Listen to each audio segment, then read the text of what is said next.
Quero agradecer mais uma vez aí a galera que vai dedicar um tempinho a gente aqui do Tudo é Pauta. Quero desejar a todo mundo aí um final de semana de paz e de saúde e pedir a galera lá, ó, curte, compartilha, se inscreve no nosso canal, Tudo é Pauta no YouTube, que ajuda o nosso trabalho a crescer, ir para frente e gerar empoderamento e trazer pessoas tão bacanas, especial, como a gente está tendo a oportunidade de hoje de trocar essa ideia com a Beth, que vai virar no longo da história Tia Beth e que segue sendo uma Aconi da vida real, uma das mulheres reis da vida real, parafraseando o filme. E aqui com a minha amiga Carol, que está sempre aqui comigo, me ajudando, dividindo, tocando esse trabalho, que é o ambiente de contribuição social que depois de 30 anos de jornada eu descobri para continuar meu ativismo. Tia Beth, bom dia, Bom dia. Para mim, obrigado. nada. Para mim é um prazer estar aqui. Eu agradeço realmente a lembrança e vamos trabalhar. Vamos Vamos lá. conhecer um pouquinho da minha história. Carol, bom Bom dia. dia, Reginaldo. Bom Brigadão dia, aí pelo teu Beth. apoio mais uma vez. E hoje eu tô cercado pela coroa das rainhas. É o bendito fruto. Cara. Vamos cercar daqui pelas mulheres reis da vida real. Carol e Beth. Vou chamá-la de Beth até a gente chegar na Tia Beth. Porque Tia Beth é um título de nobreza para quem trabalha tanto. A gente às vezes não percebe que a nossa história vai trazendo valores imensuráveis para a gente. Porque a gente aprende, principalmente a gente da base da pirâmide, da favela, da periferia, pobre, favelado como somos e como a norma culta vem nos classificando, a gente não percebe que a evolução, que para muitos é simplista e para a gente muitas vezes não é nem sentida, são verdadeiros títulos para nossas vidas. Que aquilo que muitas vezes parece cicatrizes são prêmios, são marcas das vitórias que a gente vai. Então, alguém com a sua trajetória, que é Elizabeth, a Beth, vira Tia Beth, e a Tia Beth, por motivos que a galera vai descobrir, é um título, Beth. É um título nobre. É um título que não tem valor para aferir, porque é um valor que ele passa qualquer coisa que possa ser avaliada, que é o tesouro da vida, é o tesouro da história de vida. É verdade. Então conta um É pouco pra verdade. gente quem é a Beth, de onde veio a Beth, onde viveu a Beth. Bem, na verdade, a Beth se chama Elizabeth com S e T-E, porque a gente ia avisar, porque existe com H, sem H, né? Elizabeth com S e T-E, Aparecida Dias da Silva. A minha história, não tem como falar da minha história sem fazer um pequeno resumo da minha ancestralidade. Isso é bom, né, cara? Começamos bem, começamos bem. Da minha ancestralidade, então eu vou começar pela minha avó materna, né, que foi uma senhora que nasceu em Minas, veio parar aqui no Rio de Janeiro, morou no Morro do Adeus e teve 3 filhas. E uma dessas 3 filhas foi minha mãe, chamada Dulcinéia Dias da Silva. E ela fala Dulcinéa. Faz questão do Dulcinéa. Não é do Cineia. Não é Dulcinéia, é Dulcinéa Dias da Silva. Então, essa Dulcinéia, essa menina Dulcinéia, que desde criança já começou sofrendo bullying, né, pelo fato de, primeiro, de ser preta, né, ser negro, e o bullying sempre aconteceu, e infelizmente acontece até hoje, a discriminação. Então, ela foi uma menina que foi criada em 7 casas, porque minha avó tinha que trabalhar e ela e as irmãs foram criadas por parentes. E ela, especificamente, foi criada em 7 casas, em Minas, São Paulo, Rio de Janeiro, Belo Horizonte, Cambuquira, São Lourenço, tudo onde tem parentes, né? Onde ela teve morando.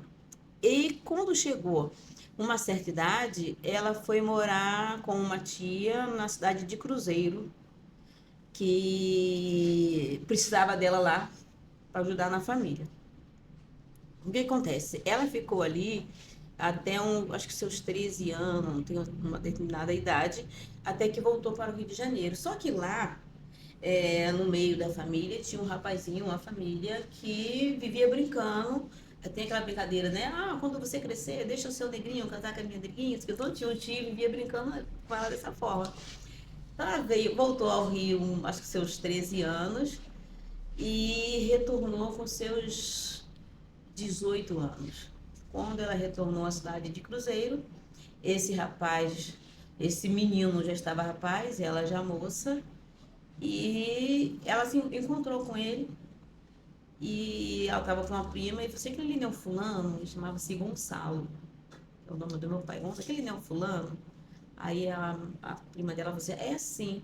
Aí ela chegou no fim, aí ele falou assim, você não está me conhecendo mais não? Aí ele parado assim, na frente dela, com a mão no bolso, e a mão do bolso ele não tirava. A mão no bolso ele não tirava. Aí depois de muito custo, ele tirou, apertou a mão dela, ah, sim, sou eu sim, e tal, fui filho de fulano. Bem, dali para lá, eu acho que assim, eu acho que já vem registrado, né, bem, é esse o cara. Eles se conheceram então criança? Se conheceram criança, mas só que passou muitos anos distante, muitos anos distante, quando retornou, ele estava noivo, por isso ele demorou a tirar a aliança, a mão do bolso. Ele contou isso a ela mais tarde.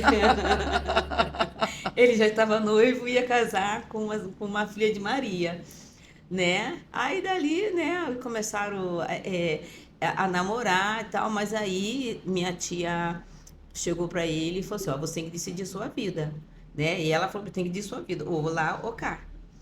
Aí ele disse, não, eu vou decidir hoje. Ele gostava de tomar uma cervejinha, né? Eu acho que era uma cachaçinha mesmo, que no interior o pessoal tomava, né?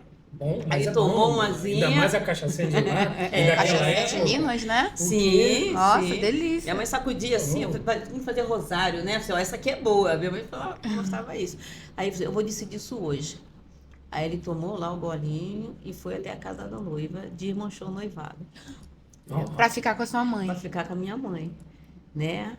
E assim, por outro lado, ele ainda foi criticado, né? Porque você vai deixar uma moça, filha de Maria, para casar com uma moça do Rio, que não sei quem tal, mas aí, olha, quando a coisa tá escrita, tá escrita. Mas também, né? Olha a honestidade dele. Né? Ele foi bem nobre. Aí casaram-se, né? Minha mãe, embora assim, ela ser uma moça eles falavam ser uma moça do Rio de Janeiro, mas era uma moça que, por exemplo, era de família, era uma moça que tinha que conhecer muita coisa ainda da vida, né? E assim, ela conta que quando ela casou, ela pensava que meu pai tinha uma brincadeira, né? Que eu era pequena, chorava assim, a campainha do neném, campainha do neném. Então ela um dia me vendo, né, me vendo chorando e cadê a campainha? Cadê o coração? O coração que chamava a campainha de coração. Aí ela não sabia e começou a chorar. Ele chegou, está chorando? Eu não estou vendo o coração dela, eu não sei o que. Aí ele foi explicar. E ele teve que explicar para ela, né, como é que era a questão do casamento, o lado sexual, tudo, porque ela estava totalmente alheia e antigamente as mães não conversavam e os pais não conversavam e com a família sobre isso, né? A não conversa sobre educação sexual nas famílias muito. Até hoje, né, a gente vê esse buraco, né, de informação. Verdade. Resumindo, combinado dos dois, 10 filhos. 10 filhos. Morando na cidade de Cruzeiro. Havia combinado os dois terem 10 filhos. Aí tá, né? E começou. Eu fui a primeira. Cada ano era um filho. Então eu nasci, depois nasceu minha irmã, outro ano nasceu meu irmão. Aí teve uma pausa lá de 2 anos. Aí vieram mais 2 filhos. Até aí minha irmã mais nova com 1 ano e 6 meses. Então, meu pai, ele era um homem que ele nadava muito. Mergulhava no Rio Paraíba e trazia o peixe com a mão. Uau! Certo dia, teve uma festa na cidade vizinha, que é a cidade de Lavrinhas. E naquela época, eles faziam umas balas enormes, assim, né, no chão. E ali eles botavam brasa e cozinhava, assava o churrasco. E nesse dia, vinho, era muito vinho. E meu pai gostava de beber, e depois de um certo tempo ele cismou que tinha que mergulhar no rio para sair na ponte seguinte, Bêbado. Ai, meu Deus. bêbado. Aí nessa cidade tava minha avó, tava minha tia, tava praticamente tudo, a cidade inteira, né, cidade interior, e festa, você vê assim, da cidade. Enfim, ele mergulhou e eu tava com 7 anos e senão eu vou sair na outra. E no que ele mergulhou, e a presença que eu tenho ainda até hoje, ele levantou a mão assim, fez assim, e eu vi, e isso eu trago a registrar Você até estava hoje. Só aquela assistindo. cabecinha dele e a mãozinha dele fez assim. Então, ele foi a última vez que eu vi meu pai, aos 7 anos. Uau. Bem, passando isso, dava 5 horas, 7 horas, não achava ele, que não sei onde tinha que sair. Minha mãe levou a gente para casa dos parentes. E na busca, bem, foram encontrar o corpo dele 3 cidades depois. Daí, né, tendo os parâmetros, tudo tem que estar acontecendo, minha mãe resolve vir para o Rio de Janeiro por ser mais fácil de criar 5 filhos, sendo que a mais nova estava com 1 ano e 6 meses. Né? Minha mãe ficou 7 meses sem receber o pagamento. Meu pai era ferroviário da Central, e viajava, né? A gente até viajava para o Rio de Janeiro de trem, que a gente tinha carteirinha do ferroviário. Então, 3 anos depois, minha mãe chegava ao Rio de Janeiro. Ela preparou, eu já com 9 anos, fevereiro, para completar 10 anos no mês de março. Ela arrumou um caminhão de um conhecido que fazia, né, descargas de Não tinha mais mercadoria. clima, né? Não tinha mais clima, a gente tinha lá a nossa casinha e tudo, mas aquilo eu achava mais fácil, porque a família dela maior era toda do Rio de Janeiro, lá era a família do meu pai. E cidade pequena, condições mais difíceis, né? E aqui vim para onde? Acho que foi num sábado de manhã, primeiro dia de carnaval, o caminhão adentrava a grota. Né? Debaixo daquele caminhão, debaixo daquela lona, estava a dona Dulcinea e os 5 filhos, um cachorro chamado Foguete e as plantas de antúrio, que Só ela vocês. tinha bastante. Só minha mãe e nós 5. Foi a Só primeira minha mãe vez e que o você esteve cachorro. lá na Foi a grota. primeira vez que eu conheci a grota, porque minha avó morava ali. Tinha um barraquinho azul de madeira, né? E nós fomos ficar na casa da minha avó materna. E logo depois ela conseguiu comprar um barraco em frente, que era... Aquilo ali foi loteado, não foi invadido, foi loteado. E os moradores tinham os carnês azuis e rosas grandes. E minha mãe comprou e deu continuidade ao pagamento desses carnês. Na época não tinha água, não tinha luz, não tinha esgoto, né? Eram poucas casas. Sim. E ali, no mês seguinte, eu completava 10 anos, dia 19 Já de direto para março. Alvorada. Comunidade Direto Alvorada. para Alvorada, entendeu? Minha mãe, ela foi cria também do Morro do Adeus, porque minha família, minha avó, minha mãe morava no Morro do Adeus. E eu descobri, pesquisando aí, até justamente para falar, que o tio-avô da minha mãe foi o primeiro a sair da cidade de Minas, do interior, a vir para o Complexo do Alemão. Olha. E eu estou buscando essa história, queria ter lá para poder buscar. Então, Legal. contando, na verdade, são 6 gerações dentro do complexo da minha mãe, do alemão. A contar por esse tio-avô da minha mãe, entendeu? Que veio parar aqui. E dali veio minha mãe. Já era carnaval e a família gostava de carnaval, tanto é que assim saíam na Mangueira, minha avó, minhas primas, minha mãe. Então pegaram a Mangueira naquela formatação primeira, né? Isso. Quando era morrão legal. Então minha família toda é mangueirense, né? Principalmente mais velha. E eu, claro, sou mangueirense. Boa. Eu confesso também que eu sou mangueirense. Pô, legal, bacana. Sou mangueirense. Meu avô também era mangueirense. Meu avô estava lá nos ídolos de formação da escola de samba. Ele era um boêmio na época. Legal. E eu, aos 14 anos, saí na ala. Olha, foi a única vez que eu saí numa escola de samba, foi na Mangueira, a ala das crianças, e no ano seguinte saí numa outra ala. Então, para eu sair numa escola de samba, só se for na Mangueira de novo. Meus filhos todos são Imperatriz, porque nasceu aqui na Imperatriz, né? Nasceu aqui no bairro, a gente vai chegar lá. Então, dando continuidade, o Morro do Alemão, né? Minha mãe ainda foi, né, conhecer o carnaval, levava a gente para conhecer, para ver os carros, essas coisas todas. Então, a gente sempre teve assim, a questão para sair. Minha mãe falou assim: olha, era o pão duro, era o pão na bolsa, água, garrafa d'água, e avisava: não peça nada na rua, não tem dinheiro. E a gente saía, entendeu? Saía, ela pegava os filhos todos, e com isso a gente não precisava ter o dinheiro, né? Tinha lugar que para ir a pé, até aqui pro Parque Ari Barroso, ela levava a gente, na época descia uma água ali, que era né? legal, o Parque Ari, a galera, muita gente não conhece o Parque Ari Barroso, que é uma área ambiental.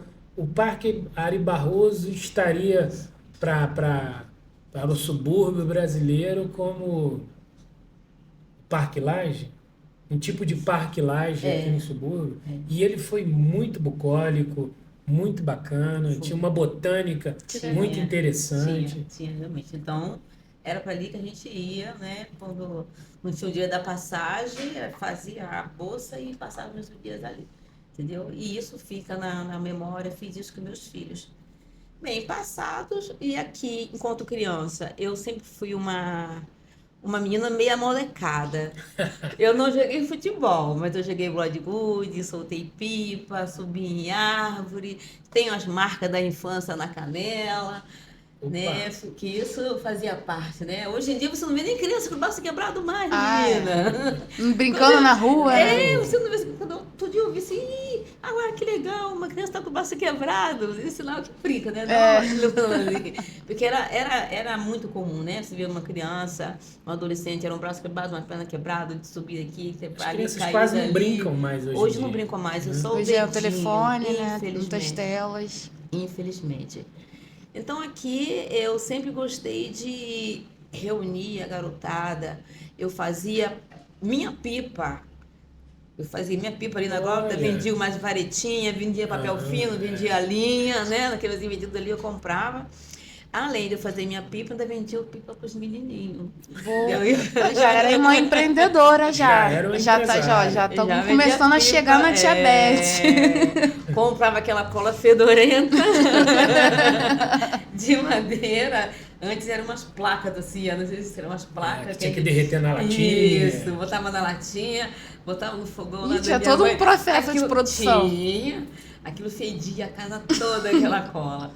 E fazia o nosso cerol. Pegava o vidro, lâmpada era mais fininha, botava na lata, martelo, marretava, peneirava aquilo ali, fazia o nosso cerol, né? E essa foi a minha infância. Então nós tínhamos um primo mais velho que ele tinha condições, final de semana ele ia pro morro soltar pipa. Ele não morava no morro, mas ele ia pro morro soltar pipa.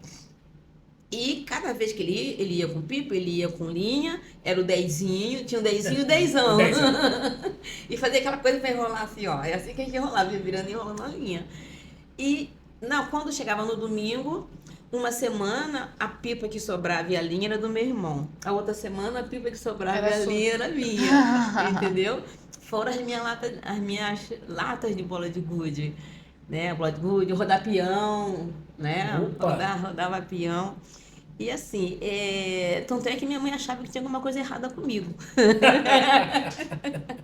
Aí foi Nada de errado. Nada de errado. Aí foi conversar com a professora, né? Lá na coisa. Quando eu vim pra cá, eu fui estudar em 1960, eu fui estudar no Walt Disney, no ano de inauguração da escola Walt Disney. Aí, graças a Deus, a professora, não, deixa ela, é assim mesmo, deixa ela. Tá? Não tem nada de errado com ela, não.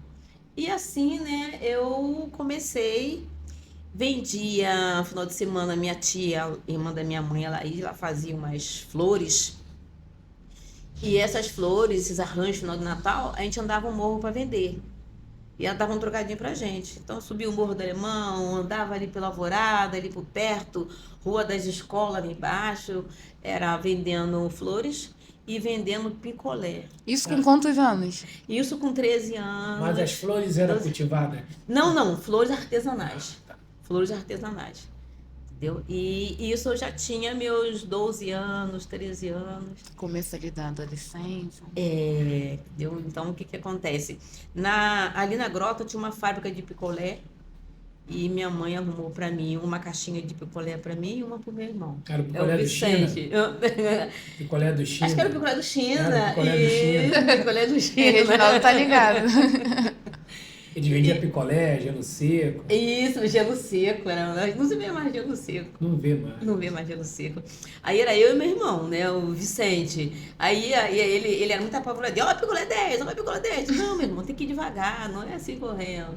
Né? E essa foi um pouquinho da minha infância. Desci naquela alvorada ali no carrinho de bilha. De rolimã, carrinho de rolimã. Que era fácil arrumar naquela época. Eu fiz muito isso, me estrupiquei muito. Eu mesmo fazia meus carros, metia ali o martelo, descia o morro. Descer no pneu, entrar no pneu, a galera hoje não sabe o que é isso. Não sabe. Um carrinho de rolimã, entrar dentro de um pneu e descer o morro, que inconsequência. Verdade. Tem um ditado popular que diz que Deus protege os bêbados e os inocentes. E as crianças. E quando eu era mulher que entrava dentro de um pneu, a gente ia lá nas palmeiras, tinha um lixão que jogavam de alimento. Inclusive, a gente comia muito desse lixão. Era muito comum que as famílias se alimentassem desse lixão. Resto de legume, resto de pescado, bolo. Muitas vezes você só comia um bolo daquele lixo lá. Ainda não tinha as leis de salubridade que tem hoje. Então, a Plus Vita jogava os restos de bolo lá. E, olha, todos os dias à tarde, ficar cheio de família para pegar aqueles restos de bolo. A fábrica de bala Ruth aqui, as balas que não dava certo, a bala Ruth desovava lá e a gente comia doce porque pegava do lixo. Verdade. Como das velhas xepas das feiras locais. É isso que eu ia falar agora, xepamos muito. Feira de terça-feira, feira de quarta-feira, de quinta-feira, sabia onde era todas as feiras. E feira de sábado. Né? Só pegava a bolsa. E garantia a nossa refeição. Sim, sim. De primeiro, os feirantes, quando terminava a feira, quando ele não dava, ele pegava a mesa e virava com o que tinha, virava no chão. Né? E ali a gente ia catar. Entrar embaixo da banca. Embaixo da banca. Disse, moço, pode entrar, pode pegar aquele dali e tal. Pode pegar, então a gente ia, pegava, botava na bolsa, chegava em casa, estava mole, cortava. Tomate, minha mãe fazia quando era época que jogava muito tomate, fazia extrato de tomate, lavava tudo direitinho, botava doce, peixe na praia de Ramos, quando os pescadores chegavam, tinha muito peixe que não ia vender, ele separava. A gente saía de casa 3h30, 4 horas da manhã, né? Com uma bolsa, com uma lata dessa de 20, e para carregar água, ainda tinha lata de 20 na cabeça, carreguei muito. Meu irmão com a balança, né? Os meninos com a balança. A galera não sabe que a Maria Lata d'Água, que nos deixou recentemente, era um símbolo da mulher preta do morro. A Maria Lata d'Água. Que era a rodilha, pano dobrado, com uma lata na cabeça, um monte de criança do lado. Lembrei agora da música da Elza, né? Lata d'água na cabeça. É isso aí. Lá vem Maria. Tem uma filosofia aí na música Lata d'Água na cabeça. É uma realidade, né? Conta, a partir dessa música Lata d'Água na cabeça, conta a história da mulher preta. Com certeza. Conta a história da mulher favelada. Resistência, né? Da luta, da contribuição. Já de um momento em que muitas eram mães solo, que era aquela coisa que não tinha emprego, e os maridos tinham que deixar as famílias, ir em busca de trabalhos em outras cidades e tal, e aquela mulher ficava, e essa figura da mulher com a lata d'água na cabeça é o símbolo da mulher solo, da mulher pobre, da mulher preta, da mulher favelada em aspecto geral, lutadora. Então essa música traz um elemento para além do entretenimento musical do samba, que é sensacional. Verdade. Então, eles jogavam muito, eles falam que a raia, né, aquele peixe, minha mãe chegava, a gente vinha da Praia de Ramos até o Alemão, carregando aquela lata, carregando aquela bolsa e cheirando a peixe, chegava e lavava, limpava tudo direitinho e salgava, botava sal. Botava em cima do telhado, tomando conta tudo cobertinho, né? E era o bacalhau de pobre. Era o bacalhau de pobre. Aquela sardinha lá, Jesus. Pois é. Sardinha lá, aquela sardinha cheia. E hoje em dia é caro, tá? Hoje em dia é caro. Hoje em dia é muito caro. Jogava pescado, se você for atrás... Jogava cara, fora. O que era comida de pobre hoje, por causa do colágeno, isso, pé de galinha. E tá, hoje em dia, pode quase super valorizado, né? Exato. Lógico. Exato. Uma coisa que você não vê, nós comendo muito miolo de boi, rins, Pois hoje é. nem se encontra mais. Nem se encontra mais. A milanesa, refogadinho, não. A galera não sabe o que é isso, um bom bofe com angu e arroz. Não é? É verdade, é verdade. Mas é nessa transição que vai nascer na Tia Beth? Nessa transição que vai nascer na Tia Beth, quando chega Eu trabalhei numa fábrica de plástico, eu já estava com os meus 19 anos. Mãe, já era Primeiro, não. Primeiro, eu fui trabalhar em um buffet, porque minha família trabalhava em buffet, estudava num momento e trabalhava no outro. Estudava e trabalhava. Buffet. É isso, sempre guardando meu dinheirinho, né? Então, quando eu saía, um comprava doce quente, então eu não bebo cerveja até hoje. Mas ele já bebe cerveja, queria alguma coisinha, sei aí que vai não, meu dinheiro tá inteiro, eu tava sempre inteiro. Boa. Para as coisas que eu gostaria. Eu fui ter a minha canetinha já com 15 anos, primeiro estojo de caneta, né? Então, para estudar, tinha o material do início, depois não tinha mais. Então, muitas das vezes, era um cotoquinho de ponta de lápis que você pegava para ir para a escola. Quando não dava para comprar sapato para mim e para minha irmã, isso até lá em Cruzeiro ainda, aí eu calçava um pé e ela calçava outro, porque a gente estava no mesmo horário. E o pé sem sapato era amarrado com um paninho, como se tivesse machucado. Uhum. E eram lugares, né, de sala diferente. E foi nesse clima que nós crescemos, ganhando a roupa o famoso sapato da merda. Durante né? um bom tempo da nossa vida, ninguém tinha número de calçado, nem de roupa. Nem tipo de roupa. Às vezes eu puxo na memória aí, muitas vezes com 11, 12 anos, me vestia com aquela calça de tergal até do velho que morreu, a camisa que batia no joelho e um sapato cheio de pano dentro.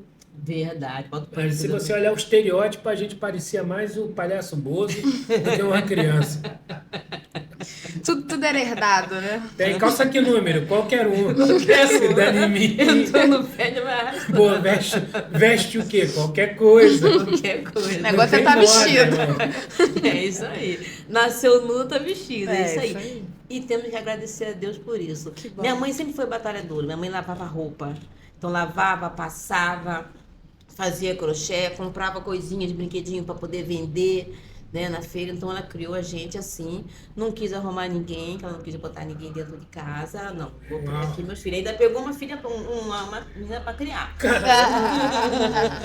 Aqui no Rio ainda pegou, né, uma irmã, hoje tá aí, já... Uma linha Vocês têm africana, contato? né? Em Não, algumas regiões da África isso é uma cultura, né? Verdade. A família africana vai adotando, trazendo. Vai acolhendo. Isso. Bem, aí chegando, eu estudava na Disney, depois eu fiz, passei para o 2º grau, e eu sempre gostei de estudar.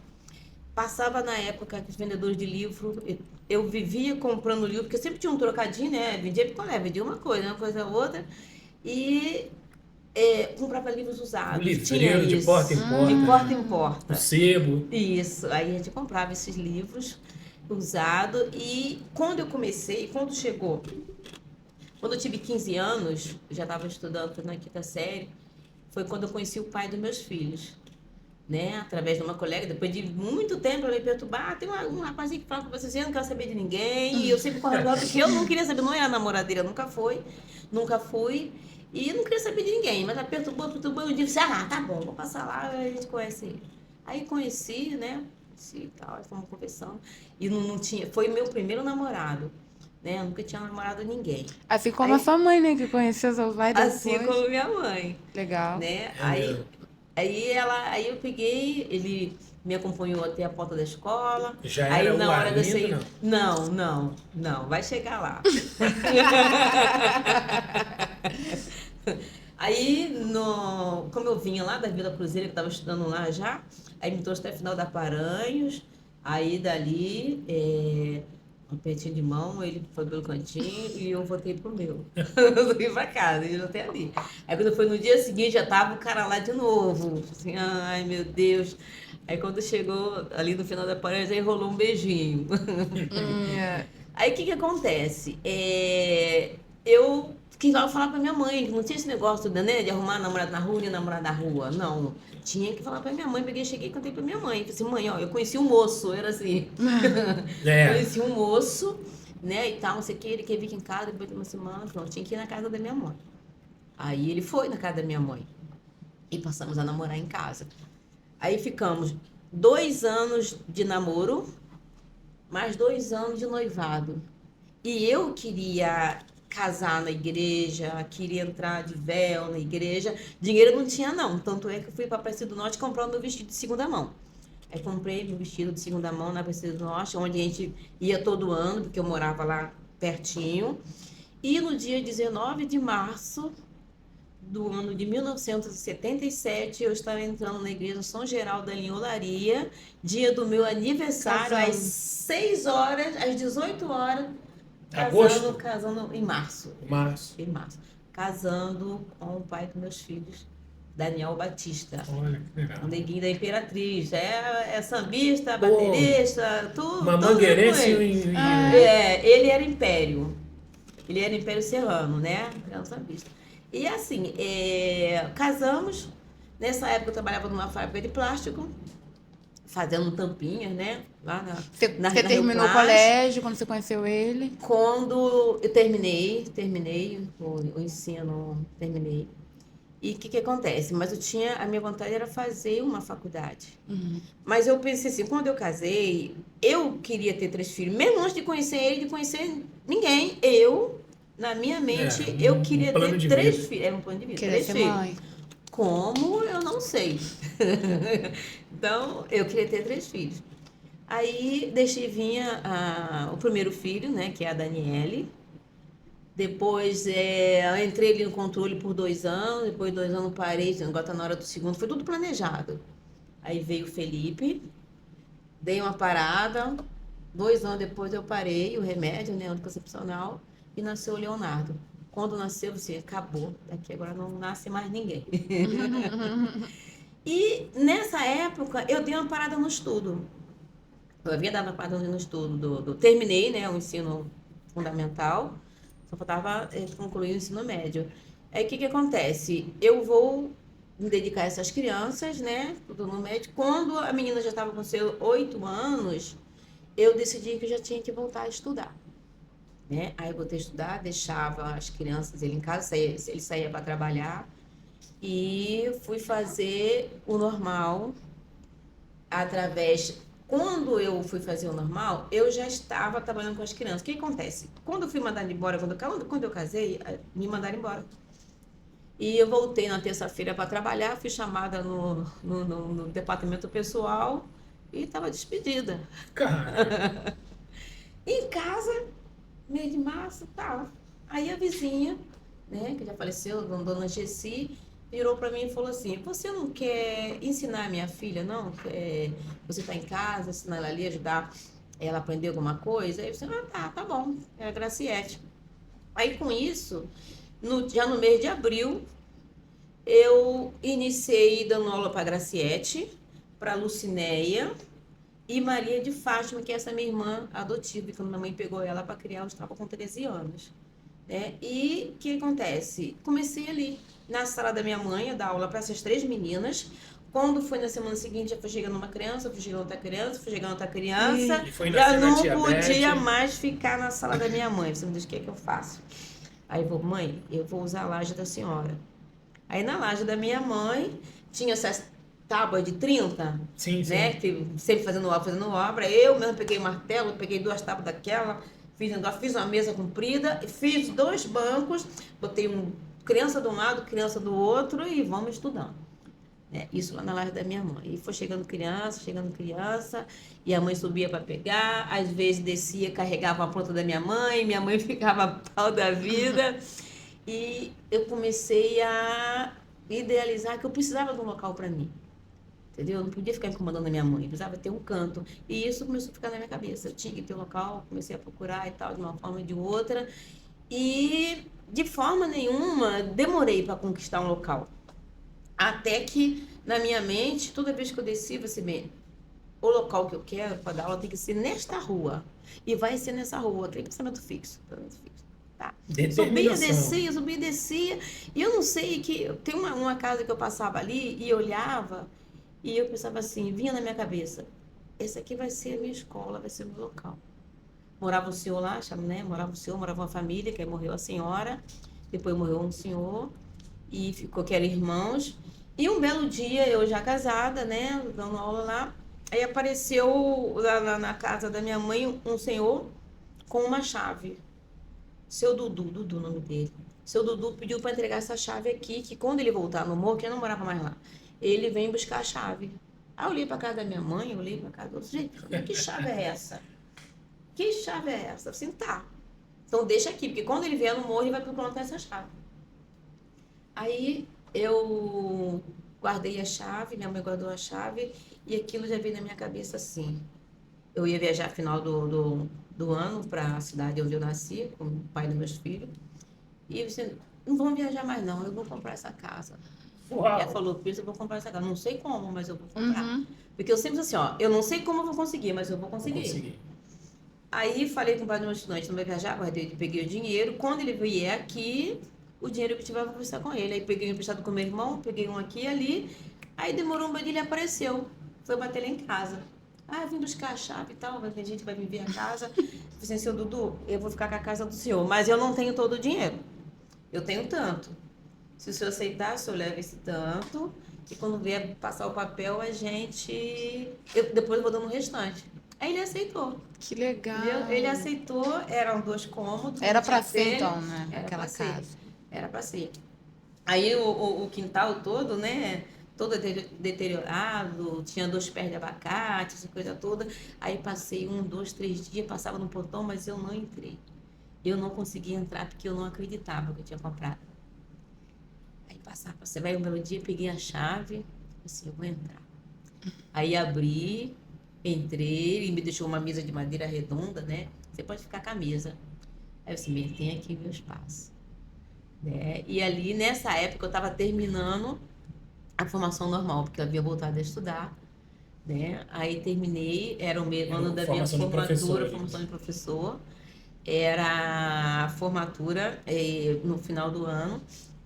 E foi no mês de outubro, né? Outubro que eu comprei, e em 89. E dali eu comecei a reforma, um pouquinho daqui, né? Primeiro eu paguei, que eu tive que pagar. Mas já era a Oca dos Curumins desde o começo? Já era a Oca dos Curumins, porque me veio esse nome, e por que Oca dos Curumins? Representava os 3 filhos, tanto é que o desenho que eu fiz, eu mesmo desenhei, eu gosto de desenho, sempre gostei de desenhar, fazia meu rabisco. E fiz ali, tem uma menina no meio e 2 meninos do lado, que é o símbolo da Oca, se você for ver. Sim. Depois me fizeram outro, né? Mas tem o antigo. E por que Oca dos Curumins? Uma, porque pela questão da história do indígena e como ele respeita a natureza, os ancestrais, a educação ali familiar, a educação, né? Que passa de um para o outro. Então tem aquela questão dos mais jovens, das crianças respeitar os mais velhos, então tudo isso. E as cores da Oca, que é amarelo, verde e marrom, que o amarelo o verde, né, representa o mato, um pouquinho o marrom, que é a terra, e o amarelo, que é o sol. Então tudo tem, né? Que é o tudo sol. Tem uma filosofia. Tem uma filosofia, não é nada. A Oca dos Curumins é uma marca filosófica. Tem um conceito aí, gostei. Tem um conceito. Vai botar no livro? Vou botar isso e muita coisa no livro. É bom colocar o desenho e desmembrar a filosofia de cada coisa. Sim. De cada símbolo. Agora, paralelo à Oca, eu desenvolvia também um trabalho onde hoje é a creche, e ali foi em 1980. Da fundação da Associação de Moradores do Morro do Itararé, e foram um grupo de mulheres que juntaram para criar ali a associação com a ajuda do Diquinho, que era quem articulava tudo isso dali. Então, resumindo, em 1980 fundou-se a Associação de Moradores, as mulheres ajudavam ali limpando o telha, todo, fizeram 2 cômodos, e eu de manhã estava na Oca, e à tarde, depois de pão, a Zilda já era no grupo? Não. Isso aí foi bem depois.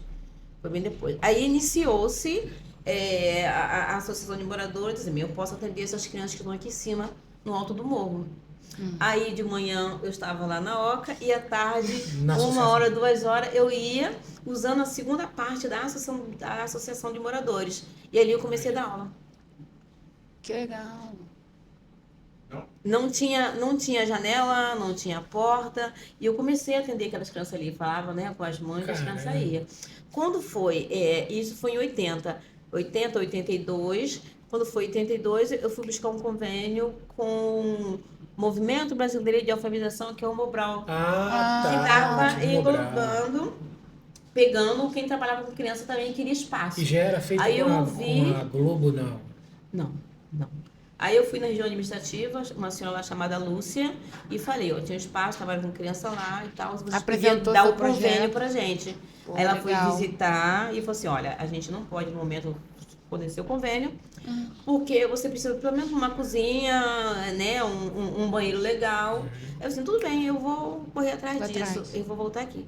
Aí minha filha havia ganho uma coleção dos Fever, pelo programa do Valdir Vieira, que a gente ouvia toda tarde, e eu fui buscar, e ali eu levei um fogão, uma pia, não sei o que, pro banheiro, eu levei ali uma lista de umas 4 coisas.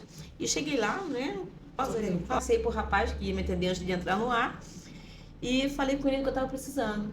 Aí o Valdir Vieira, ele... Grande radialista. Ele jogou no ar e começou a chover doação. Gente, isso é uma coisa interessante.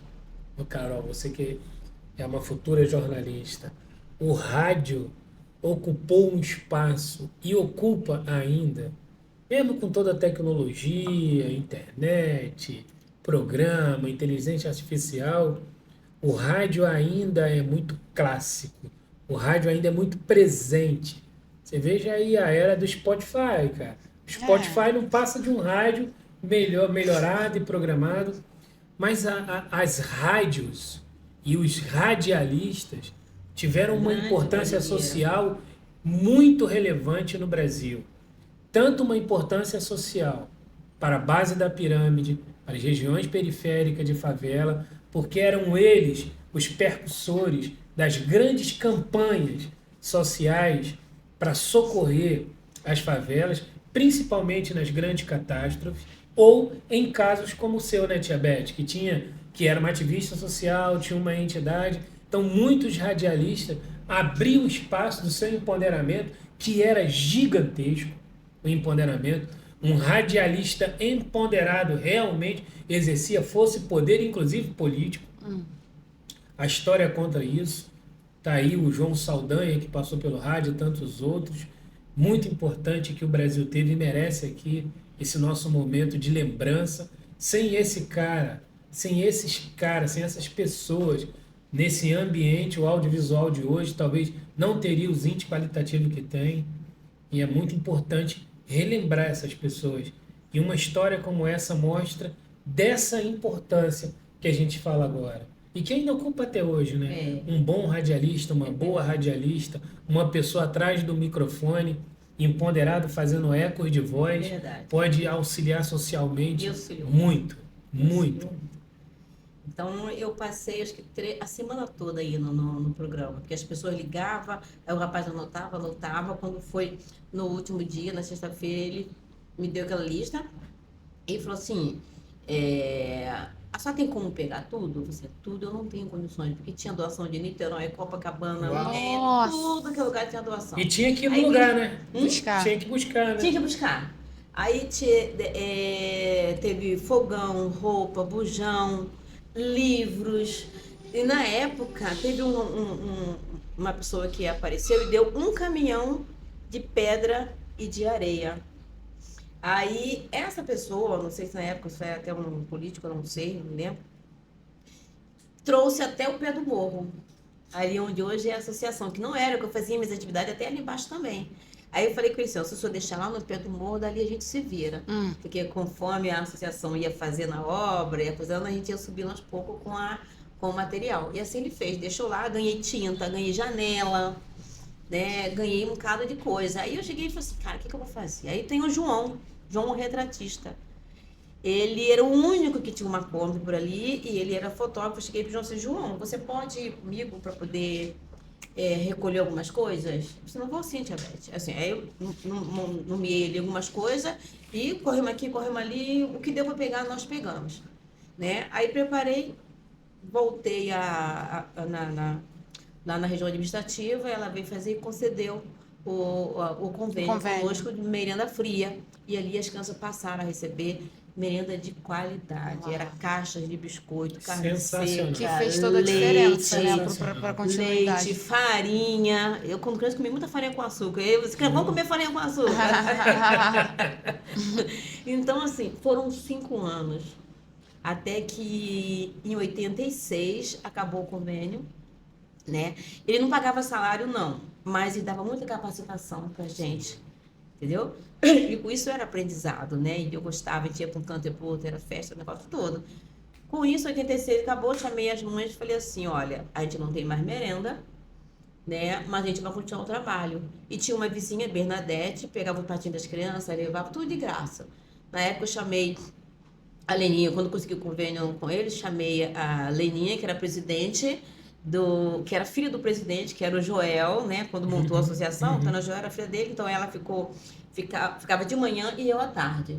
Então a gente entrava, o armário cheio de alimento, sem cadeado, sem chaves, ninguém mexia. Ela chegava de manhã, estava todo lugar, chegava à tarde, estava todo lugar. Dava buscar as coisas todas. Isso por 5 anos, fechou-se, né? Continuei trabalhando com as crianças. Quando foi no final do ano, em outubro, eu recebi uma carta da Secretaria Municipal de Desenvolvimento Social para participar de uma reunião. E, por surpresa, ela passou a assumir a creche que era do Mobral, o pré-escolar, essas creches que eram do Mobral. Aí, eu passei a ter um salário, e a Leninha, nessa época, já não estava mais, porque ela precisava trabalhar e ter dinheiro para comprar as coisas dela. Andei o morro procurando uma pessoa no ano, não consegui porque ninguém quis, porque eu não tinha dinheiro, porque juntei as 2 turmas, fiquei 1 ano, né, acumulada de criança, e no ano seguinte consegui uma menina chamada Márcia, que ficou 1 ano, depois também teve que sair. Quando eu fui chamada lá, chamei Leninha, e nós 2 entramos, passei a ter uma carteira assinada, entendeu? Passei a ter a carteira assinada, e isso já quando foi em 1990, né, a coisa já foi, teve uma nova mudança, e eu fiquei assim, trabalhava lá, trabalhava cá. Eu já tinha construído, porque eu juntava lata, papelão, me chamavam de doida, de louca, porque eu estava ali sem ganhar nada com os filhos dos outros. Você é louco, você não ganha nada? O próprio pai dos meus filhos falava assim, fica em casa, qualquer coisa eu te dou o dinheiro para você. Eu não, entrava no ouvido e saía no outro. Não era questão de dinheiro. Era um propósito, Era um propósito, entendeu? Uma missão. Era um propósito. Você falou até que assim, que eu já era ativista, não tinha nem noção que o que é ser ativista. Era genuinamente. Nada, isso é muito legal, isso é muito genuíno. Muito legal, porque assim, a senhora tocou num assunto agora muito importante, tia Beth. Sim. Muitas vezes a gente vê a geração em execução, nós ainda estamos em atividade. A gente que é 50 mais e que nasceu no ambiente da resistência, do enfrentamento e resistir, que não tinha consciência de resiliência, mas tinha consciência de resistência. Nossa resiliência era a nossa resistência. Nossa consciência de realizar era baseada na nossa própria experiência de vida ou naquilo que estava cercando a gente no nosso entorno.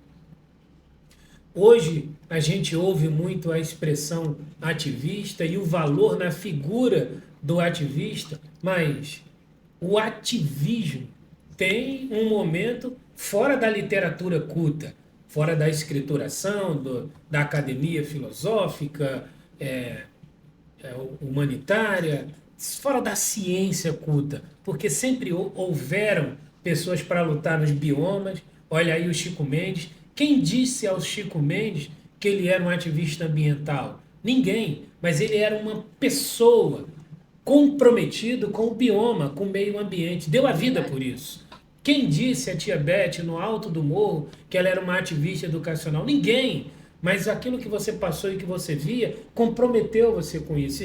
E ninguém disse a nenhum outro 50 mais ativista que ele era um ativista. Mas ele já estava naturalmente comprometido com a própria história, com a história do seu povo e com a história de todo mundo. Porque a gente Se tem uma coisa que o pobre, o favelado, o periférico, a pessoa preta, o pardo, o pobre de maneira geral sabe, é das suas dores. E sabe que tem que enfrentar elas. Os dias atuais até fragilizam um pouco as pessoas diante das lutas.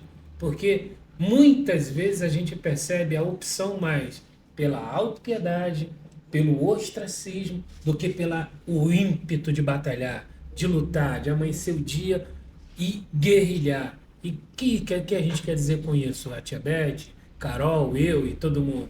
Que acabou a energia? Não, mas que ocultaram uma força que está dentro das pessoas da base da pirâmide, em algum momento foram colocando essa energia nos bastidores.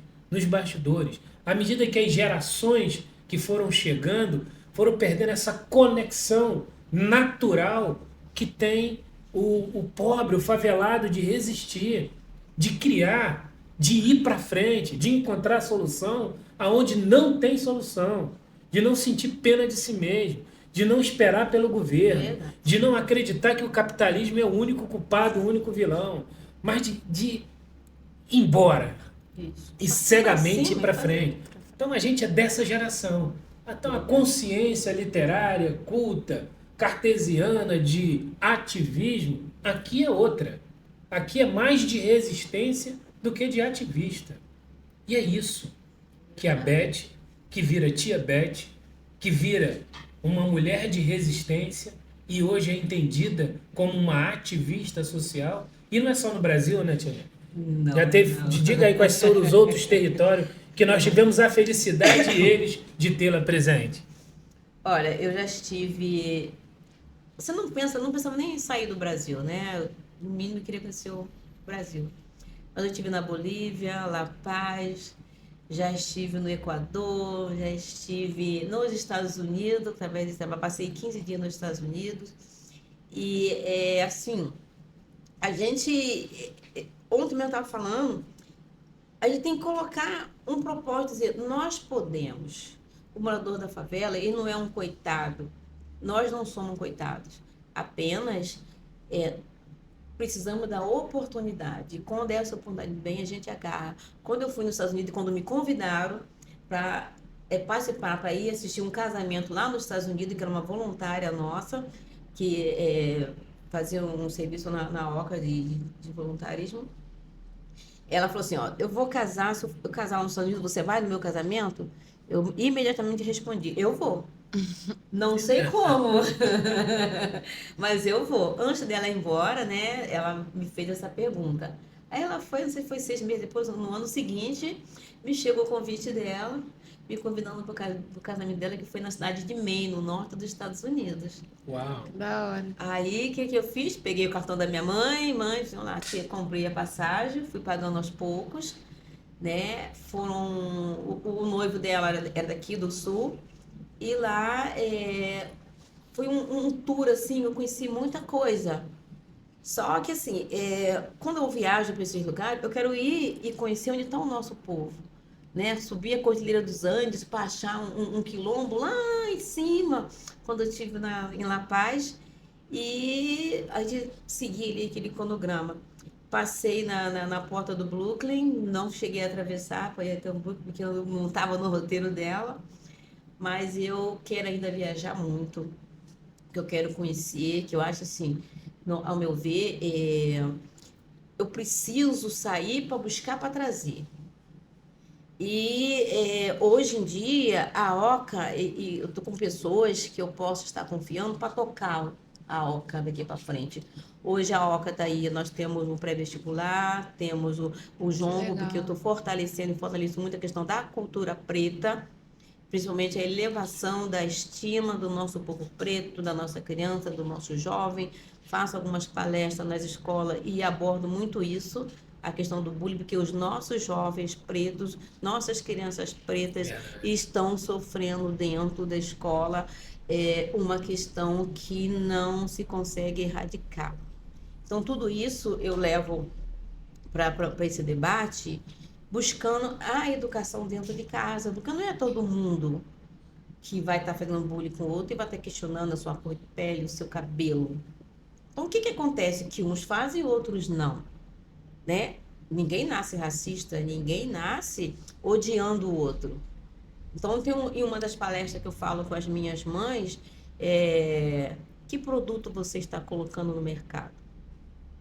Verdade. Porque é o médico, é o professor, é o intelectual, é o estuprador, é o violento, é aquele que bate na mulher. Que produto nós estamos colocando no mercado? Então, em cima disso, para que haja uma reflexão, né, de quais os valores nós estamos passando para as nossas crianças, para os nossos jovens, porque a criança ela é muito inteligente e o favelado ele é muito inteligente. Muito. Eu conversando com os meus pequenos lá da capoeira, e já estão até fazendo umas oficinas de jongo, e assim, Quando eu que converso acontece? com Quais são os ele. dias do atendimento? Agora está terça e quinta, às 18 horas. E fora os extras, né? E a Oca fica aberta de segunda A Oca fica aberta. De manhã não tem muita atividade não, porque fica mais difícil, né? Estou passando por uma obra que estou terminando, terminei todo o segundo andar, que eu tive que fazer uma reforma enorme de descascar todas as paredes que eu imaginar. Uma das lajes eu tive que quebrar a laje para fazer outra laje. Andei fazendo vaquinha, aí já usei o dinheiro da vaquinha na obra. E agora a gente vai ter que dar continuidade na parte de baixo. Então, assim, algumas coisas funcionam. Então, tem o teatro, que é uma salinha de teatro, nós vamos fazer a inauguração da sala de teatro. A capoeira Angola agora, que eu sempre tive outras atividades, artesanato, tem um encontro que agora eu tenho 2 espaços, que não tinha nenhum, agora tem 2. Eu tenho o espaço da Milita Oca, onde todo sábado acontece o encontro de mulheres negras, né, que é em parceria com a Rede de Mulheres Negras do Rio de Janeiro, da qual eu também faço parte. Que legal. Né? E ao longo eu fui estudando, pondo um título aqui, pondo um título ali, fazendo estudos e trazendo conteúdo para passar, principalmente para esses jovens. Então, lá nas nossas aulas, eu trabalho com essa criança, a questão da Lei 10.639, e eu vou buscar essa história, eu vou buscar esse contexto lá na África, para não ficar só no que a escola passa, que o livro ensina, que é de 1500 para cá. Sim. Então, antes de 1500, quem era o negro? Então, a criança aprende o quê? Que a raça dela, que o povo dela é aquele que foi chicoteado, é aquele que foi amarrado, é aquele que está ali trabalhando, servindo o Senhor, né? Então, é isso que passa. Então, a gente tem que eu trago um novo contexto, fala um pouco da descendência, de quem foram os nossos ancestrais, aonde nasceu nossa raiz. Contribuindo positivamente para a autoestima, né, Tia Beth? Que é um dos teus propósitos. Eu senti aqui a autoestima dessas crianças. Exatamente isso. A história do cabelo. Quando você fala com uma criança a história do cabelo dela, assim, o nosso cabelo é o único que cresce para cima, que representa a coroa natural que nós já nascemos com ela. Nenhum outro cabelo. Você vai botar aqui, você quer fazer a coroa. Essa é a nossa coroa. Que a gente tem, e é isso que a gente passa para as crianças. Que esses cachos, né? Ele tem uma história, não é à toa. Aí a criança já começa, entendeu? Aquela que estava assim, coisa já começa a referência. Sentir, entregar referência. Exatamente. Né? E é assim que a gente vai conseguir modificar. Agora, um recado até para os professores que possam estar me ouvindo. Eu sou professora, eu sou assistente social, né? Eu sou de tudo a gente aprende um pouquinho, não é mesmo? Doutora, honoris causa. Recebemos da mesma entidade a honraria de doutora honoris causa. Honoris causa. E assim, os professores se cobra muito o respeito da criança para com o adulto. Mas nós devemos atentar para o respeito do adulto para com a criança também. Então, nós temos que admitir que uma criança pode saber mais do que eu sim, pode saber mais do que você sim. Então, não é porque é uma criança que a gente vai colocar do lado e vai destratar. Então, teve uma experiência com um aluno meu, super inteligente, esse menino vai longe, né? E uma questão que ele levou para dentro da sala de aula, a professora simplesmente tinha que falar assim, olha, eu vou estudar, A gente vai falar sobre essa lei. Simplesmente falou que a lei não existia, que a lei não existia e que ele tinha que crescer para poder trabalhar, falar sobre isso ou não é. É o enfrentamento. Então, e o que eu falo com ele? Primeiro ele falou com a mãe e tal, e eu falo assim, olha, isso você vai encontrar muito na sua vida, você precisa estar preparado para isso. Assim como nós precisamos preparar os nossos para enfrentar todo esse racismo aí fora. E que eu repito, não adianta brigar com o racista, não adianta bater, não adianta usar o termo que eu não gosto, botar fogo no racista. Eu não acho que tem que ser assim, porque nós temos que ser diferentes. Sim. Não vamos usar o mesmo argumento que eles, né? Que eu já ouvi adulto para uma criança, eu não estava aqui, não foi nem aqui no Rio de Janeiro, não. Instigando a criança a discriminar o outro porque era branco. Aí eu olhei assim, era um avô que estava falando isso. E eu olhei para a criança de 7 anos, aí você falou, não é bem assim. Não é por aí. Não é por aí.